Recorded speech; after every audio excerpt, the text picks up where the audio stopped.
बिस्मिल्लाहिर्रहमानिर्रहीम। बेटा हमने स्टार्ट किया हुआ था factors affecting the rate of enzyme action. कौन से बेटा ऐसे फैक्टर हैं जिसकी वजह से या तो रेट ऑफ रिएक्शन ज्यादा हो सकता है या बेटा वो कम हो सकता है। फैक्टर बेटा हम स्टडी कर रहे थे। हमने बेटा पढ़ लिया था एंजाइम कंसंट्रेशन, सबस्ट्रेट कंसंट्रेशन और टेम्परेचर। यहां तक बेटा हमने पढ़ लिया था। तीन ये फैक्टर हमने पढ़ लिए थे। आज बड़ा इसके आगे हमने पढ़ना है फोर्थ फैक्टर्स कि कौन सा चौथा फैक्टर है जिसकी वजह से रेट ऑफ रिएक्शन या तो बेटा ज्यादा हो सकता है या फिर कम हो सकता है। वो चौथा बच्चे pH value. PH, every enzyme has its own optimum pH value. ये तो बड़ा बात कंफर्म है कि हर एंजाइम अपने मखसूस पीएच के अंदर काम करता है। अगर बेटा उसको पीएच वो ना मिली तो वो एंजाइम काम नहीं कर सकेगा। आगे बेटा टेबल लेकर आएगा कि कौन कौन से एंजाइम को कैसी कैसी पीएच चाहिए। तो हर एंजाइम अपनी पीएच वैल्यू के अंदर बेटा काम वो करता है। An optimum pH value is narrow range of the pH in which an enzyme function effectively। तो बड़ा बात ठीक है। ऑप्टिमम पीएच वैल्यू वो है जिसमें वो एंजाइम सबसे ज्यादा बेहतरीन तरीके से काम कर सकता है। उससे बेहतर वो काम नहीं कर सकता, वो है उसकी ऑप्टिमम वैल्यू। हमने बेटा कहा कि जो एंजाइम होता है उसे एक ऑप्टिमम पीएच की वैल्यू चाहिए, मखसूस उसे पीएच चाहिए। अगर पीएच बच्चों वो मिलेगी तो उसका फंक्शन इफेक्टिवली होगा, ज्यादा मौसर होगा, ज्यादा बेहतर तरीके से होगा। फिर आगे बेटा दो ये ऑब्जेक्टिव आ रहे हैं, बड़े इंपॉर्टेंट हैं। ये आएंगे बेटा ऑब्जेक्टिव। क्या अ slide change in the pH, अगर पीएच में तब्दीली कम आ रही है, अगर बेटा पीएच में तब्दीली कम आ रही है उससे क्या होगा? Change ionisation of the active site. उससे जो एक्टिव साइट खड़ी हुई एंजाइम की उसमें उसकी आयोनाइजेशन हो जाएगी। उसके ऊपर बेटा कोई ना कोई चार्ज आ जाएगा, वो जगह वो जो खराब हो जाएगी। बेटा देखो ना, हमने पढ़ा था बच्चे कि एंजाइम होता है बेटा, उसकी एक्टिव साइट है, एक्टिव साइट के जरिए उस एंजाइम ने काम करना होता है। जो उसकी एक्टिव साइट है वहां मौजूद जो अमाइनो एसिड है उनमें बेटा बॉन्ड ब्रेक हो जाएगा और उसके ऊपर कोई ना कोई चार्ज आ जाएगा। तो चार्ज आ जाएगा तो slide change causes ionization of the active site। अगर एक्सट्रीम चेंज आ रही है पीएच के अंदर, तब्दीली बच्चों बहुत ज्यादा है पीएच के अंदर, देन क्या होगा? Breaks the bond, causes the denaturation. बेटा डीनेचुरेशन का जब भी नाम लेगा उसका मतलब है एक्टिव साइट का खराब हो जाना, तबाह हो जाना। जैसे बेटा मैं आपसे कहता हूं फॉर एग्जाम्पल बच्चों एक्टिव साइट है, एक्टिव साइट है ये वाली, उसके डीनेचर होने से मुराद है कि पहले वो यूं थी, उसमें ये चीज बच्चों फिट आ सकती है। अगर डीनेचर हुआ तो उसकी एक्टिव साइट खराब हो गई है। पहले बच्चों यूं थी अब यूं हो गई है। तो जब बेटा एक्टिव साइट खराब होगी तो जो चीज में फिट आ सकती बेटा अब वो फिट नहीं आ सकती, तो उसकी एंजाइम की डीनेचुरेशन हो जानी है। ये दो चीजें बड़ा याद करना कि अगर स्लाइड चेंज है then causes the ionization of the active site। अगर एक्सट्रीम चेंज है बॉन्ड बेटा ब्रेक होगा और उसकी एक्टिव साइट डीनेचर हो जाएगी, खराब हो जाएगी। अब देखा बड़ा टेबल आपको, ये टेबल बड़ा इंपॉर्टेंट है, ये बड़ा इंपॉर्टेंट है। हर दफा इसमें से ऑब्जेक्टिव बड़ा निकालता है वो, चाहे वो एफएसी हो चाहे मेरे बच्चों वो एंटी टेस्ट हो। पहले आप एंजाइम के नाम ऊपर से नीचे तरतीब के साथ तैयार कर लें। Pepsin, sucrase, enterokinase, salivary amylase, catalysis, carboxylase. बेटा गलती हो गई यहां पर है, कल कार्बोक्सिलेसिस है, या बेटा चेक करें ना आप बुक के अंदर, ये गलत हो रहा है बच्चों यहां पर। एंड पैंक्रियाटिक लाइपेजेस और आर्जिनेसिस। पेप्सिन, सुक्रेज, सुक्रेज आ रहे हैं। देन उसके बाद enterokinase, salivary amylase, catalysis, pancreatic lipases और आर्जिनेजेस। पहले बड़े तरतीब के साथ इनके नाम को तैयार कर लें आप, ऊपर से नीचे। तो यूं भी कर सकते हैं, उनका पहला पहला अल्फाबेट बच्चों तैयार करो। PSCS, PSES, CCPA, PSCS, CCPA, नाम बेटा वही आ गया। फिर उसके बाद उसकी ऑप्टिमम पीएच की वैल्यू आ रही है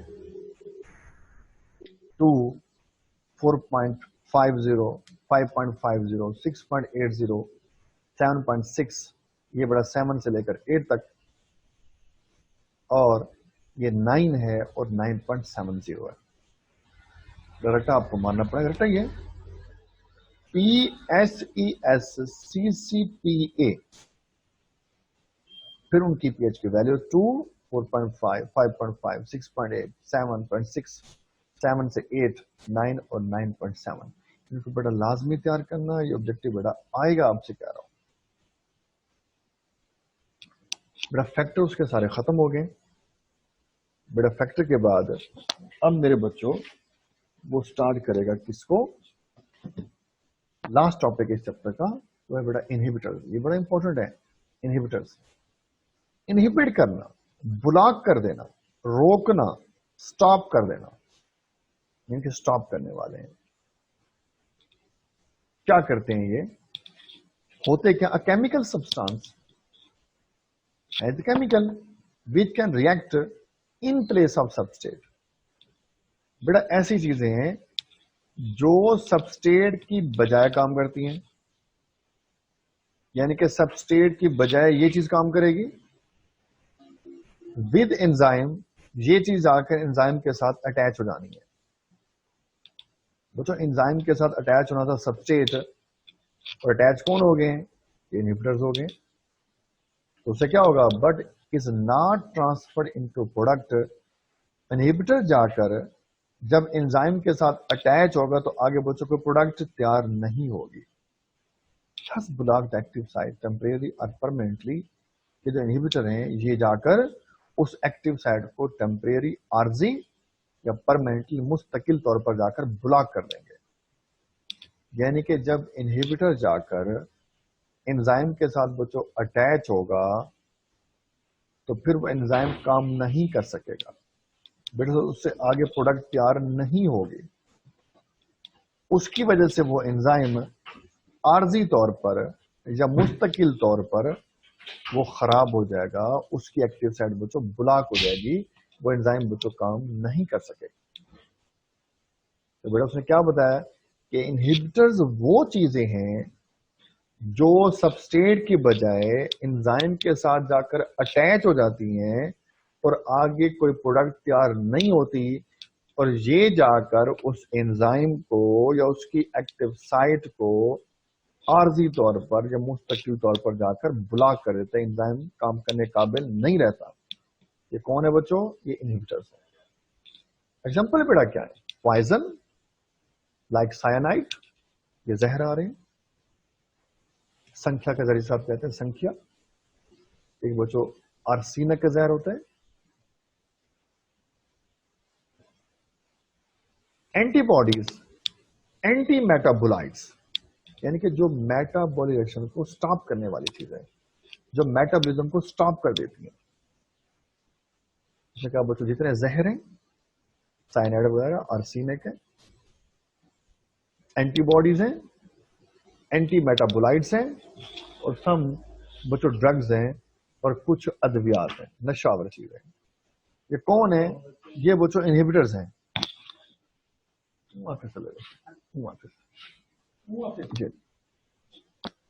तो बेटा ये कौन है, ये इनहिबिटर्स हैं। पॉइजन बेटा हो गया, एंटीबॉडीज हो गए, एंटी मेटाबोलाइट्स हो गए, और सम ड्रग्स, ये बेटा कौन है, इनहिबिटर्स हैं, जो एंजाइम को काम करने से बेटा ये रोकते हैं। अब आगे बेटा उसकी टाइप्स आ रहे हैं। टाइप 1 इरिवर्सिबल इनहिबिटर्स, और नंबर 2 रिवर्सिबल इनहिबिटर्स। इरिवर्सिबल और बच्चों रिवर्सिबल। जैसे कि नाम से जाहिर हो रहा है, तो इरिवर्सिबल, जो रिवर्स ना हो, यानी कि ये वो चीजें हैं जो एंजाइम को परमानेंटली जाकर बुला करते हैं, वो इरिवर्सिबल है। और रिवर्सिबल ये वो इनहिबिटर होगा जो एंजाइम को टेम्परेरी तौर पर ब्लॉक करेगा, आर्जी तौर पर उसको काम करने से रोकेगा। तो बच्चों जो आर्जी तौर पर काम करने से रोके वो रिवर्सिबल है, और जो मुस्तकिल तौर पर जाकर एंजाइम काम करने से रोकेगा वो इरिवर्सिबल है। अब पहले बड़ा बयान करते हैं इरिवर्सिबल को। Check the reaction rate by occupying or destroying the active site of the globular structure। बेटा एंजाइम होते ग्लोबुलर है, कैसे इनहिबिटर हैं? जो एक्टिव साइट के ऊपर या तो कब्जा जमाते हैं या उसको तबाह कर देते हैं। They form the covalent bond, ये जो इनहिबिटर हैं उस एक्टिव साइट के साथ जाकर ये कोवलेंट बॉन्ड बना लेते हैं। मतलब covalent is a strong bond, is strong bond है। फिर occupy the active site, covalent bond बनाएगा, एक्टिव साइट के बच्चों जाकर ऑक्यूपाई करेगा और physically block the active site, और फिर जाकर इस एक्टिव साइट को ब्लॉक कर देगा। बेटा क्या करता है, ये जो इनहिबिटर हैं ये कोवलेंट बॉन्ड बनाएगा एक्टिव साइट के साथ, एक्टिव साइट को बच्चों ऑक्यूपाई करेगा, एक्टिव साइट को बच्चों ब्लॉक कर देगा और परमानेंटली ब्लॉक करेगा, और वो फिर एंजाइम काम करने काबिल नहीं रहेगा। तो बेटा इरिवर्सिबल कौन सा हुआ? जो परमानेंटली ब्लॉक करता है एक्टिव साइट को, कोवलेंट बॉन्ड बना लेगा, वहां से बच्चों डिस्प्लेस हटता नहीं है और एंजाइम काम करने काबिल नहीं रहेगा। जैसे बेटा दिखा रहा है फॉर एग्जाम्पल, आगे बेटा बात आनी है, इधर आगे बेटा से दिखाते हैं आपको। ये कुछ रिएक्शन हो रहा है, ये बेटा एंजाइम खड़ा हुआ है, ठीक है मेरे बेटा, ये उसकी एक्टिव साइट है, ये बड़ा सबस्ट्रेट आ रही है जहां पर फिट होना था, ये बड़ा फिट हुई, एंजाइम सबस्ट्रेट बड़ा कॉम्प्लेक्स बना और आगे चलकर ये उसकी प्रोडक्ट तैयार हो गई। तो नॉर्मल रिएक्शन, ये बच्चों इनहिबिशन है, इनहिबिटर आ रहा है। इनहिबिटर जाकर एक्टिव साइट को ब्लॉक कर देगा, जैसे उसको ब्लॉक किया उसने कि एंजाइम इनहिबिटर कॉम्प्लेक्स बना। अब उस इनहिबिटर की मौजूदगी में अब ये सबस्ट्रेट बड़ा वहां अटैच नहीं हो सकता और ये बड़ा जाकर उसे परमानेंटली ब्लॉक कर रहे हैं, ये इरिवर्सिबल है। आगे बड़ा बयान करता है रिवर्सिबल इनहिबिटर। बेटा वो था इरिवर्सिबल, अब आ गया बेटा reversible inhibitor. They form the weak linkage, बेटा वो कोवलेंट लिंकेज बनाता है, वो कोवलेंट बॉन्ड बनाता है। बेटा ये वीक लिंकेज बना रहा है। देयर इफेक्ट कंप्लीटली और partially by increasing the concentration of substrate. देखिए बेटा अगर आप ये चाहते हैं कि इसका इफेक्ट जो रिवर्सिबल इनहिबिटर का इफेक्ट है वो बच्चों मुकम्मल तौर पर या जुज़वी तौर पर अगर आप चाहते हैं कि वो खत्म हो जाए, रिवर्सिबल इनहिबिटर को बच्चों आप हटाना चाहते हैं क्योंकि ये आर्जी तौर पर अटैच हुआ है ना बेटा, रिवर्सिबल आर्जी अटैच हो रहा है, तो आप इसको वहां से डिस्प्लेस कर सकते हैं, वहां से हटा सकते हैं। ये बड़ा वीक लिंकेज बना रहा है तो वहां से बड़ा हट सकता है ये। तो अगर आप उसको हटाना चाहते तो क्या करेंगे? देयर इफेक्ट कंप्लीटली और partially by increasing the concentration of substrate. बेटा आप सबस्ट्रेट की मिकदार बढ़ा दें, बेटा सबस्ट्रेट की मिकदार बढ़ाने से आप उस इनहिबिटर के इफेक्ट को मुकम्मल तौर पर या थोड़ा बहुत पार्शली जुज़वी थोड़ा बहुत वो खत्म कर सकते हैं, क्योंकि वो हट सकता है ना वहां से, आर्जी है ना, मुस्तकिल तो है नहीं। बेटा आर्जी होने की वजह से आप उसको वहां से हटा सकते हैं। तो कैसे हटाएंगे? सबस्ट्रेट की मिकदार बढ़ा दें। अब आगे रिवर्सिबल की बेटा टाइप्स आ गए, कम्पिटिटिव और नॉन कम्पिटिटिव। कम्पिटिटिव इनहिबिटर कौन से होते हैं? स्ट्रक्चरल सिमिलैरिटी विद सबस्ट्रेट, ये सबस्ट्रेट से मिलते जुलते होते हैं, ये सबस्ट्रेट से कंपीट करते हैं, सबस्ट्रेट के साथ मुकाबला करते हैं। Can be selected by the binding site, ये जो इनहिबिटर हैं इसे बाइंडिंग साइट सिलेक्ट कर लेती है। असल में बाइंडिंग साइट ने सिलेक्ट करना था सबस्ट्रेट को, लेकिन इसकी स्ट्रक्चर मिलते जुलते सबस्ट्रेट के साथ, तो बाइंडिंग साइट इसे सिलेक्ट कर लेती है, यानी कि ये बाइंडिंग साइट के साथ, यानी कि बेटा एक्टिव साइट के साथ अटैच हो जाने। No product is form, sorry unable active site, active site अब काम करने काबिल नहीं रही क्योंकि ये जाकर इनहिबिटर उस एक्टिव साइट पे अटैच हो गया है। नो प्रोडक्ट इज फॉर्म, बेटा प्रोडक्ट कोई नहीं बनेगी, यह कम्पिटिटिव। बेटा याद करना, जो कम्पिटिटिव इनहिबिटर है, एक तो वो सबस्ट्रेट के साथ कंपीट करेगा, सबस्ट्रेट के साथ मिलता जुलता होता है तभी कंपीट कर रहे हैं, उनका मुकाबला हो रहा है, और फिर ये जाकर एक्टिव साइड पे अटैच होता है। प्रोडक्ट बच्चों कोई तैयार नहीं होगी। दूसरा बच्चा non competitive, form inhibitor complex other than active site, ये एक्टिव साइट के बजाय किसी और जगह अटैच होगा। बेटा वो जो कम्पिटिटिव था कहां अटैच हो रहा है? एक्टिव साइट के ऊपर। तो बेटा नॉन कम्पिटिटिव वो कहां अटैच होगा? Other than active site. alter the structure of enzyme, enzyme का स्ट्रक्चर फिर भी वो खराब कर देगा। Now even genuine substrate binds at active site, no product is formed या no product is possible। बेटा non competitive other than active site attach हुआ, एंजाइम खराब हो गया। अब अगर इस हालत में वो जो असल सबस्ट्रेट थी एक्टिव साइट पे अब अटैच हो भी जाए तो वो अब प्रोडक्ट नहीं बनेगी, सबस्ट्रेट बच्चों नहीं टूटेगी क्योंकि एंजाइम काम नहीं कर रहा। इसकी मिसाल बच्चों ऐसे लो आप, जैसे बेटा अगर गाड़ी का एक्सीडेंट फ्रंट से हो, गाड़ी नहीं चल सकती। अगर गाड़ी का एक्सीडेंट पिछली साइड से, उसके पिछले टायर खराब हो जाए, बर्स्ट हो जाए, गाड़ी फिर भी नहीं चल सकती। उस तरह बेटा जो कम्पिटिटिव है उसमें उसकी अगली साइड, उसकी एक्टिव साइड खराब हो रही है, एक्टिव साइड के ऊपर इनहिबिटर अटैच हो रहा है। और नॉन कम्पिटिटिव में अदर देन एक्टिव साइड किसी और जगह अटैच हो रहा है, फ्रंट की बजाय किसी और जगह अटैच हो रहा है, फिर भी वो एंजाइम काम करने काबिल बच्चों नहीं रहेगा। जैसे बेटा ये डायग्राम आ रही है, ये दिखाते बेटा कम्पिटिटिव है, ये बड़ा सबस्ट्रेट है, ये इनहिबिटर था, इन दोनों का बच्चों कंपटीशन हुआ, विन कौन कर गया? इनहिबिटर। बेटा इनहिबिटर अटैच हो गया एक्टिव साइड के ऊपर, no reaction is possible, enzyme काम करने काबिल नहीं रहा। बेटा ये है नॉन कम्पिटिटिव। नॉन कम्पिटिटिव में वो inhibitor other than active side, ये बेटा किसी और जगह अटैच हो रहा है, बैक के ऊपर अटैच हो रहा है, किसी और जगह अटैच हो रहा है, अब भी एंजाइम काम करने काबिल नहीं रहा। अब चाहे वो सबस्ट्रेट एक्टिव साइड बेटा अटैच हो भी जाए, नो प्रोडक्ट इज पॉसिबल, नहीं हो सकता। बच्चों समझ आई? कम्पिटिटिव में वो इनहिबिटर एक्टिव साइड पर अटैच होगा, नॉन कम्पिटिटिव में अदर देन एक्टिव साइड किसी और जगह वो जाकर मेरे बच्चों अटैच होगा। बस मेरे बेटा आज का टॉपिक खत्म हो गया, ठीक है।